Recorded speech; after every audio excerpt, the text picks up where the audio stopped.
There's exciting news in the world of rallying as footage has emerged of a Lancia Ypsilon Rally 2 car testing in France. I'm Luke Barry, joined with me is David Evans to discuss the ramifications and what we know about this exciting news. But David, whenever we talk about Lancia in rallying circles, we can't help but just feel so happy. Yeah, exactly that, Luke. And this is, we planned to do this video on Thursday or Friday last week, and then sadly Paraguay kind of got in the way. But yeah, it's exactly that, isn't it? You know, everybody, not everybody, but certainly in the DirtFish car in Paraguay, it was one of the key topics of conversation. And, you know, regardless of what it is, what it might be, what it is, what it isn't, what it might lead to, what it might not lead to, it doesn't matter. It's, well, of course it does, but it's still Lancia, isn't it? You know, it's the same as if Ferrari had left Formula One. You know, it's the potential for Ferrari coming back to Formula One. It's huge, absolutely huge.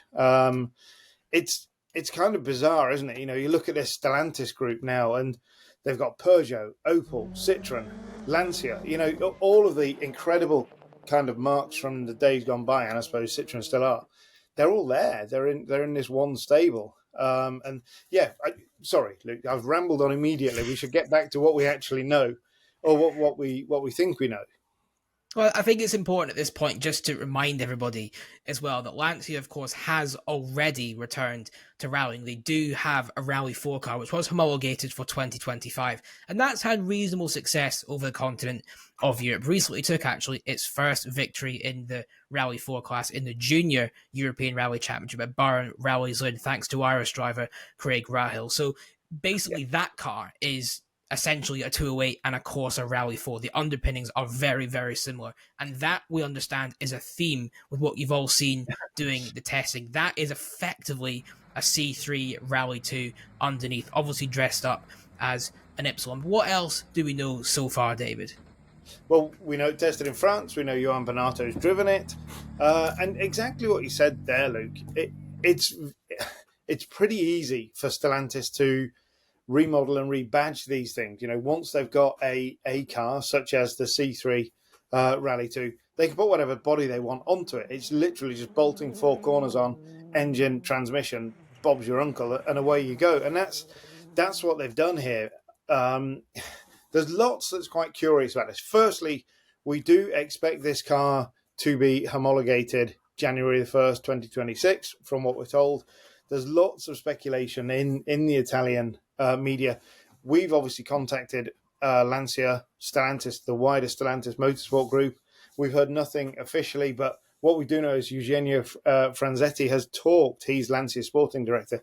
He's a big fan of the WRC. He's talked previously about his enthusiasm for Rally 1, Rally 2. And so we know that there is the potential there for this to happen. We know that Lancia is a very, very different place to where it was 40 years ago in the 80s when it was part of the Fiat group. You know, it's a much leaner and meaner, because they haven't come back to rallying yet, so they're very mean. But that Stellantis group is very tightly controlled in terms of budget spend. One thing, you know, obviously we reached out a little bit to our favourite Italian, to Andrea Adamo over the weekend, and we talked to Andrea and said, what do you think? And the one line, Andrea, typically absolutely on the money and completely brilliant, didn't offer any kind of inside knowledge or anything like that, because, you know, he understands that, you know, it's not his job to do that. But he said, you know, Andrea Cragnola is winning in a Citroën C3 Rally 2 regularly in the Italian Championship. Just imagine if Gazzetta dello Sport was reporting on a Lancia winning at home again. You know, that's massive. That's huge. And just within Italy, the potential marketing bang that can get them for their buck is tremendous. So, you know, Andrea said he could well imagine that they would sell a few of these cars to those people who look back fondly and want to drive something with a Lancia badge out front. You know, all of Italy wants to drive a rally car with a Lancia badge out front. Of course they do. And, you know, you can only imagine what one would look like in Martini or Alitalia livery or something like that. It's tremendous. So, yeah, but the kind of bit that confuses me a little bit and makes me think that this is purely a commercially driven thing, project, is the fact that they're going to homologate it, so we're told, in January 26. If this was going to be a Lancia factory team, you would have to say that you would imagine that they would wait for 2027, potentially to look maybe to bring a WRC 27 car, which will not be too dissimilar to what that Lancia will be. So yeah, I think from what we can understand, it would be very much a private concern. It will be for private drivers. I would be very surprised if there was a factory Lancia squad to be used. And exactly, Luke, what the Ypsilon Rally 4 is. There's no factory team there. It'll just be a customer car, I'd imagine.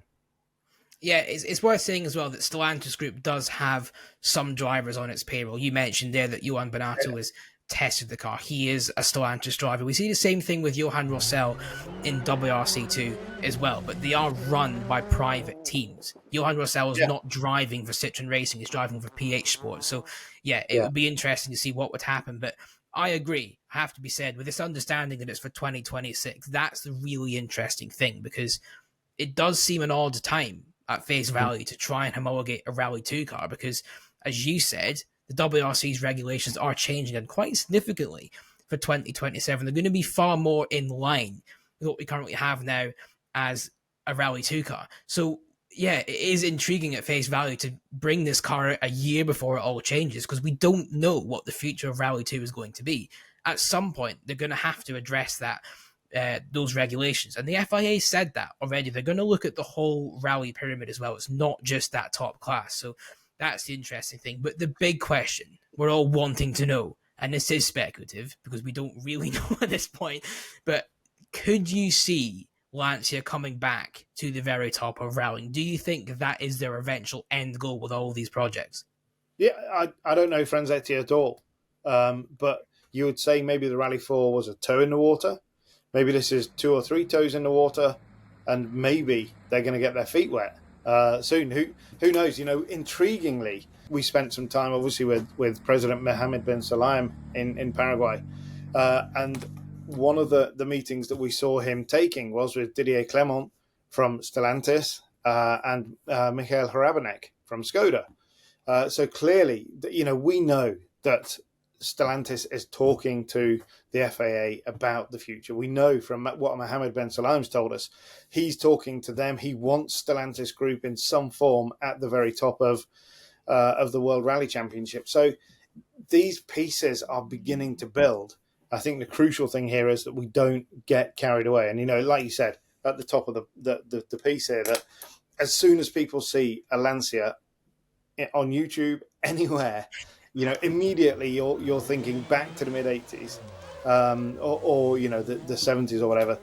Let's keep it in perspective. Let's try to understand it for what it is. And let's celebrate it. If we get a Lancia Rally 2 car, it's great. And, these things are not difficult to do, Luke. I'm not suggesting that you and I could do it in the garage, but we know that, the FIA would look fondly on a homologation from Lancia, because they already understand that C3. They know the underpinnings of that car. They understand the transmission, the engine and everything.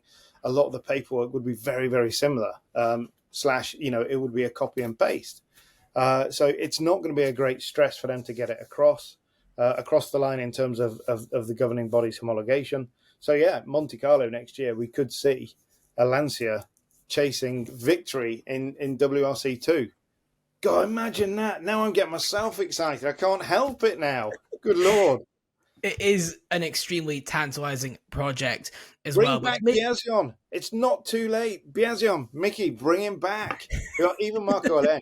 It could be the dream. Imagine that. Imagine that if there's some really wealthy Italian that brings back the dream team, puts Alain in the car, brings back Volta Roll, Mickey Biasion, all there. Yes, now let's get carried away.